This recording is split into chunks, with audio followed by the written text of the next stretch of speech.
Welcome back. This is part 3. So if you missed part 1 and 2, this is my 4-star Witchcraft books.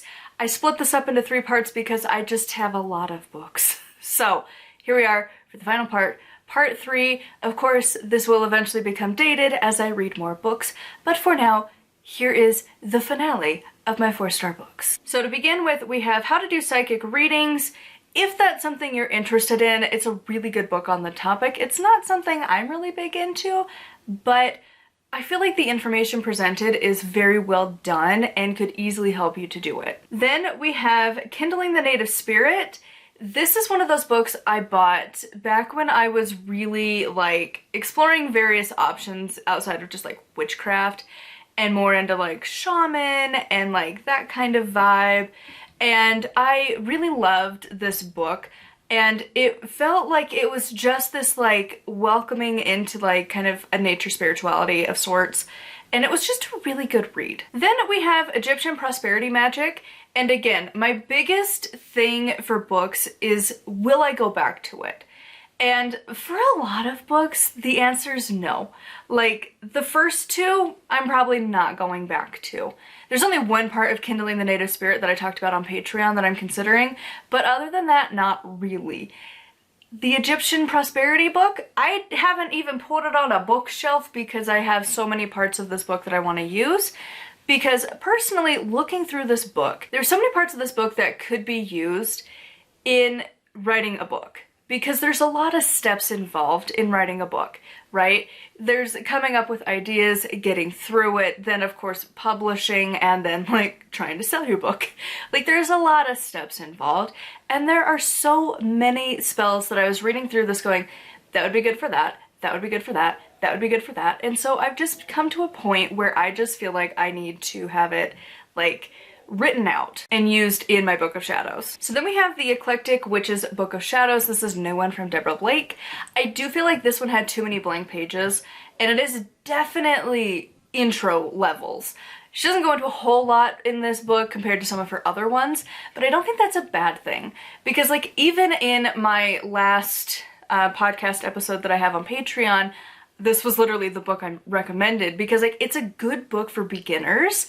Even if it doesn't have all the details and stuff, it's a really like gentle walk into witchcraft. Then we have Celebrating the Great Mother. Now, if you have been on YouTube for a long time now, because there are people born after this that are like coherent people now, but back in the day, like 2009-ish, Charming Pixie Flora. This book is her channel completely. Like, it's not exact, but it is so close.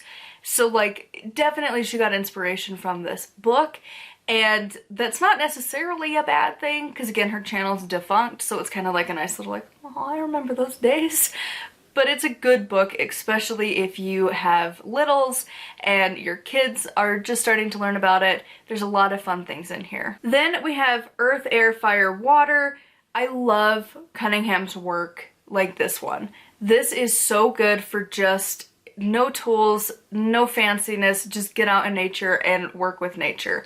I love this type of magic. So the next one we have is Spiral Dance. This is like one of those like just core books that everyone recommends at some point.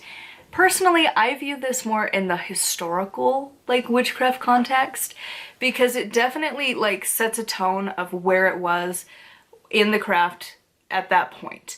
And it is getting old. I did get one comment that's like, the 1970s wasn't that far away. I'm like, bro, my sister was born in the 70s and she's turning 50. Therefore, that decade, 50s. My husband and me are in the 30s. We're going to be turning 30 this decade. We're from the 90s. Like, we go by decades, okay? This was published in the 1970s. So, rounding, it's 50 years old. Which, I know. People hate to remind themselves that they're aging, but like, it's okay. Aging's a good thing. It means you've experienced a lot, because have you seen how much the world has changed from like the 1970s to now? It's like a completely different world. That said, I look at this as a historical book because again, it's about 50 years old. It's a lot closer to 50 than any other age, really. Like, it's really close to nearing 50 years of this book. The craft has changed a lot. in that time frame. And so it's good to once in a while look back on the craft. And that's like the main thing for this book. Is the information still kind of relevant? Sure, some of it's dated, but it's definitely, in my view, more of just like the historical, like looking back at our actual history that we can like verify for surezies. Because most of the time the people are like still alive, or people who knew them are still alive, versus like ancient times, you know? We can verify it, like it's happened. It, you know, like trying to romanticize the past has been a big deal. And this is like our here and now history that we really need to start including that in our conversations of like witchcraft history. Then we have modern numerology, which is so funny because it is so not modern. It's an old book and it was tiny, but it was really good. And like, it was just so interesting because like the example, can't remember what the year was. I think it was like 1912 or something. We are like, oh my. Like, just because when we go to use examples, like we kind of use like numbers roughly around our age. And it's just so freaky to be like, whoa, whoa, that was a while ago. And like, whoever had this copy, I don't think it was my mother-in-law, but somebody had it before us and they had written down like their 8 numbers and you're like, oh, you were born in the 30s. Are you still alive? I am curious. Like, it was just a fun book to read through. Then we have Wicca Nature Magic.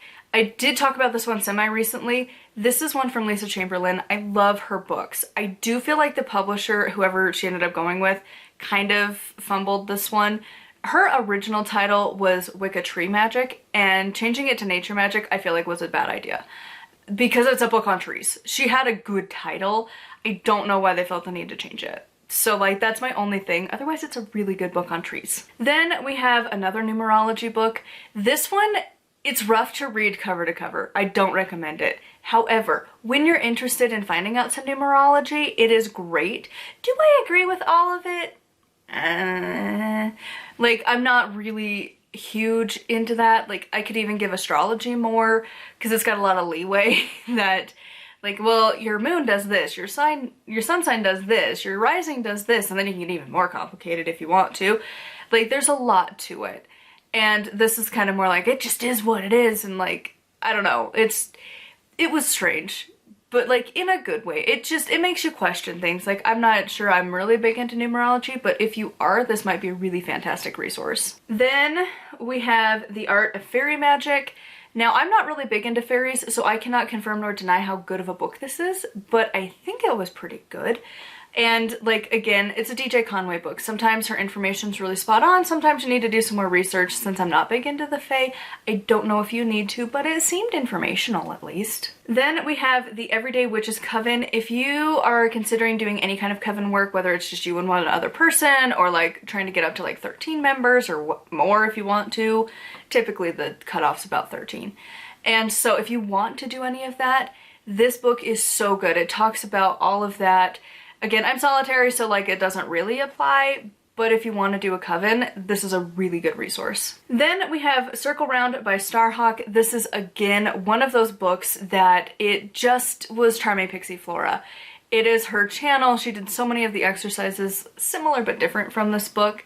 The only thing with this one is that it really seems to be aimed at like a very specific age group, because it's not really good for like the littles, and it's not really good for like preteen and teen. It's like that kind of middle ground, and that's about it. So that was kind of a bummer. Then we have An Illuminated Guide to Wicca. This one was, again, a really good resource. However, I feel like the title should have been slightly different, because it does say that it's like a visual guide to Wicca or something like that as like the little tagline at the end. And it's not. Like, it's got the same amount of pictures as any other witchcraft book. So it's kind of like, I don't know about that, but like, other than that, it was a pretty good book. Then we have the 2022 Witch's Companion by Llewellyn. I didn't like this one as much as the like 2023 edition. I just didn't really like the authors they used that year. And so because of that, it was just kind of like, but overall, not too bad. Then this is one that I just barely finished. I think you will see this before, maybe not. Timelines are fun because I tend to do the book reviews way in advance and then I fill in the spots afterwards. I think you might have seen this one, but it's Seasons of a Magical Life. This one, it's a very specific audience, but if you are that specific audience, you will love this. If you are into like, kind of like the homesteading, cottagecore vibe thing, that vague community. Like, if you want to hang your clothes on a clothing line and wash your dishes by hand and make your sun-soaked tea and read a book that's very like instructional memoir and very flowery and prose kind of writing, this is for you. Then we have Backyard Garden Witchery. I loved this book. This is so good. If you are planning to do any kind of gardening, like, this is great. Maybe not porch gardening, like in containers, but like in the ground, probably.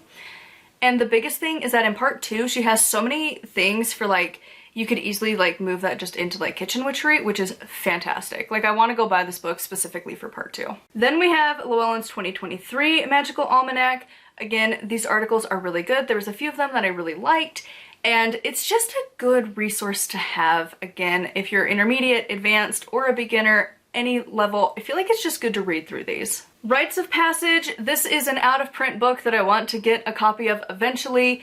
Is it everything you could ever need? No, but it did have a lot of good information. Then we have Llewellyn's Little Book of Unicorns. I am still thinking about this book, and it's like a month later. Like, it is, like, the things that this book brought up in my brain is still mulling all this time later. Because again, I do my books, like, I'm doing July right now, and you're gonna be seeing this in like a week or two. And so like, I'm well ahead. I'm still thinking about this book because I know it went up today when I'm recording this. So like, I know that like, it's been a month and I'm still sitting here like, but that book though, like, I need to go buy this book because it's just got so many things. Even the exercises, if I don't do them, like, the premise of this book is still just sitting there gnawing in the brain all this time later, which is a good sign of a book. And then lastly, we have the Llewellyn's 2023 Sabbath Essentials. So this is one of those books that I don't know that you need to go back years later to read, but for the current year, it is kind of interesting to go through to see, like, unless you have like a mega year that you're like, I want to know what was going on, in which case, yeah, this is probably a good book. But like, otherwise, it's interesting. It gives you ideas of some stuff to do, and it mostly focuses on the energy of specifically that year. And so, like, some of the authors I didn't like. I wish they would have had different people do the different sections instead of the same person wrote, like, the astrological stuff for each of the Sabbats. That kind of got old. I wish they'd picked different people, different perspectives, because a lot of them I didn't really jive with. So it's like personal preference. And so like, I acknowledge that, but it's just like, couldn't we just have like different people do it? That would be better. Employ more authors, have a bigger collaboration. That would be better. That said, that is the end of my part 3 for my 4-star books. Huge thank you to my patrons. I'll have their names here on the screen. If you'd like to support me and get access to exclusive content, it is patreon.com/nightwillowcrafts. Make sure to like and subscribe. I post every single day. Also, make sure to check out my website. That is where I have my fiction books if you'd like to check them out, and then also will be the house for my witchcraft book when it comes out in August. Until next time, thank you so much for watching, and blessed be.